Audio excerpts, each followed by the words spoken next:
فنٹر گیری ختم ہونے میں کتنے 2 منٹ لگے, ورنہ کیسے 3 پیس سوٹ ٹائی میں ایسا فنٹر بن کے بیٹھا ہے. تھوڑی دیر پہلے کوئی مولوی اس کو آ کے بولتا ہے ابے کبھی اللہ کا نام بھی لے لیا کرے, دفعہ یہاں سے, تم لوگ کو اللہ اللہ کے علاوہ کچھ آتا ہی نہیں ہے. گورا دیکھو کہاں پہنچ گیا چاند پہ, چاند سے بس تھوڑا سا نیچے سے وہ چھلانگے لگا رہا ہے, ٹھیک ہے نا. اور تم کیا اللہ اللہ صبح تسبیح پڑھا کرو, شام کو لا الہ الا اللہ پڑھا کرو, کیا تم لوگوں نے. تو بھائی جب ایک چپت پڑتی ہے تو اچھوں کو بھی اللہ یاد آتا ہے. ان سے بھی سنا کہ جب ہندوستان میں قحط پڑتا تھا تو ہندو مسلمانوں سے آ کے کہتے تھے اللہ سے دعا مانگو یہ قحط دور ہو جائے. تو جب سخت مصیبت آتی ہے, میں نے ایک دفعہ جہاز میں سفر کر رہا تھا تو کراچی سے ہم پتہ نہیں اسلام آباد یا لاہور, تو کیا ہوا ہے جہاز میں اکثر لبرل قسم کے لوگ بیٹھے ہوتے ہیں, اکثر, زیادہ تر نہیں, اکثر جو اللہ کو ذرا کم ہی یاد کرتے ہیں, ذرا ماڈرن قسم کے لوگ ہوتے ہیں نا. جہاز میں پیسہ ہوتا ہے تو ورنہ وہ ٹرین سے, نیک آدمی ہوتا تو ٹرین سے جا رہا ہوتا نا, یا بس سے جا رہا ہوتا بیچارہ, چھت پہ بیٹھ کے جا رہا ہوتا. پیسہ آتا ہے تو دین اکثر چلا جاتا. تو اکثر جہاز میں دیکھا ہے لبرل, ایئرپورٹ پہ ہی اسٹائل پتہ چل جاتا ہے. تو ہم جا رہے ہیں, ہمیں کراچی سے جہاز چلا ہے, راستے میں کہیں موسم خراب, تو ہلکے پھلکے 2-3 جھٹکے آئے جہاز کو. میں نے تو لیپ ٹاپ نکالا, وصیت کو اپڈیٹ کر دیا نا. ٹھیک ہے, تو میرے پاس ہر وقت وصیت نامہ رہتا ہے, کوئی بھی ایسی بات ہے وہی لکھو. اپڈیٹ کیا یا کرنے کا ارادہ کیا, ابھی پوری بات مجھے یاد نہیں ہے, لیکن میں اکثر ایسا کر دیتا ہوں کہ جب کوئی ایسا خطرہ ہوتا ہے فون پہ بتا دیتا ہوں. جہاز میں تو فون کر نہیں سکتے. ایک دفعہ ہم مکہ سے مدینہ جا رہے تھے, عربی ڈرائیور تھا, اس نے جو بھگائی ہے گاڑی, ٹیکسی لی تھی کرائے پر, تو میں نے گھر باقاعدہ فون کر کے 2-3 وصیت نامے اسی وقت لکھوائے. میں نے کہا مجھے یقین نہیں ہے کہ میں مدینہ پہنچ پاؤں گا. اس نے نمبر پلیٹ پہ کالا کپڑا لگا دیا تاکہ کیمرے میں, اور وہ جو بھگائی ہے اس نے, اور وہ جو راستے میں روکنے کے لیے آ رہی ہوتی ہیں ان کو بھی اڑاتا ہوا نکل گیا. وہ جب نمبر ہی ٹریس نہیں ہو رہا اس کا, تو ایسے بھی ہوتا ہے بعض دفعہ. تو جہاز میں پہلا جھٹکا آیا, کوئی بھی اللہ کو یاد نہیں کرنا. ارے ایئر ہوسٹس نے بتایا کوئی نارمل تھوڑا سا سیٹ بیلٹ باندھ لیں, وہ جو ٹھش پش اس نے کرنی تھی کر دی. 2-3 دفعہ ٹھش پش کر کے وہ نکل گئی. آگے گئے ہیں تھوڑا اور, پھر اور, او بھائی پھر جو جہاز نے ہچکولے کھانا شروع کیے ہیں, اب طبیعتیں خراب ہونا, وہ جو اوپر سے چیزیں گرنا شروع ہو گئی نا. مجھے جنید جمشید یاد آیا. میں نے کہا اللہ بچا لے تو زیادہ خوشی ہوگی, بچ جائیں تو باقی تیرے ہاتھ میں. مانگنی تو اللہ سے عافیت چاہیے نا, اللہ زندگی دیتے, ہم تو محتاج ہیں نا. اللہ کے سامنے فنٹر گیری چھینی, اللہ تیری مرضی, مارنا ہے مار دے, میں موت سے تھوڑی ڈرتا ہوں. یہ بھی بعض لوگ کر رہے ہو, میں موت سے ڈرتا ورتا نہیں ہوں.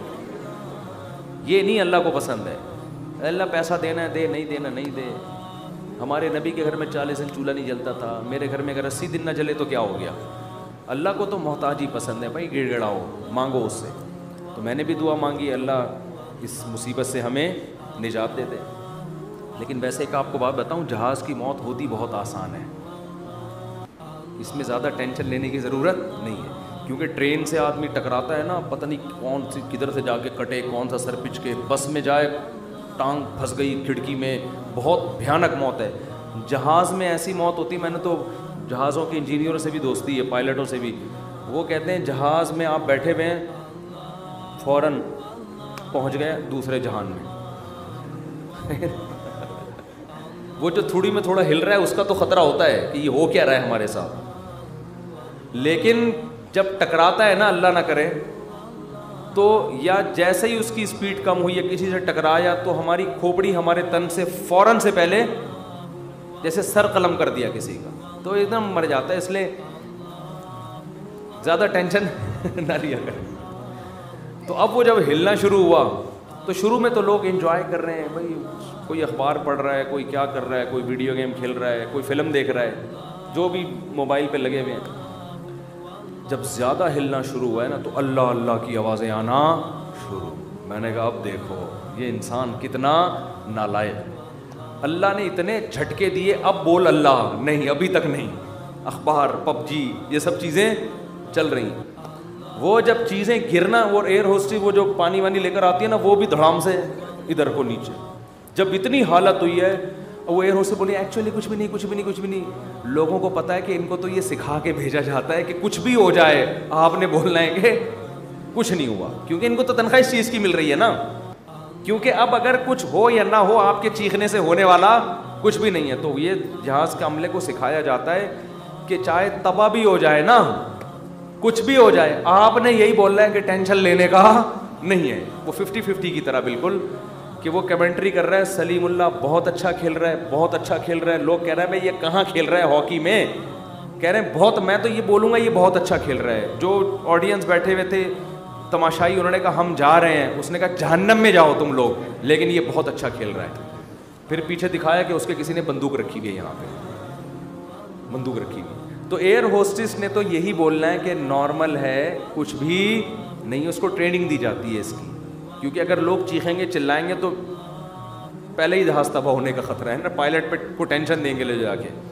تو اب کیا ہے کہ جی وہ جب 2 گھنٹے میں زیادہ ہی ہو گیا, اب چیزیں گرنا شروع ہو گئیں, تو پھر سب کو اللہ یاد آنا, پھر لا الہ الا اللہ, پھر لا الہ, ختم نبوت کا عقیدہ زندہ.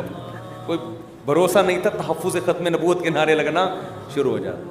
مجھے بڑی عبرت ہوئی, میں نے کہا دیکھو انسان کتنا کمزور ہے, 2 منٹ لگتے ہیں اس کی ہوا نکلنے میں, فنٹر گیری ختم ہونے میں کتنے 2 منٹ لگتے, ورنہ کیسے 3 پیس سوٹ ٹائی میں ایسا فنٹر بن کے بیٹھا ہے.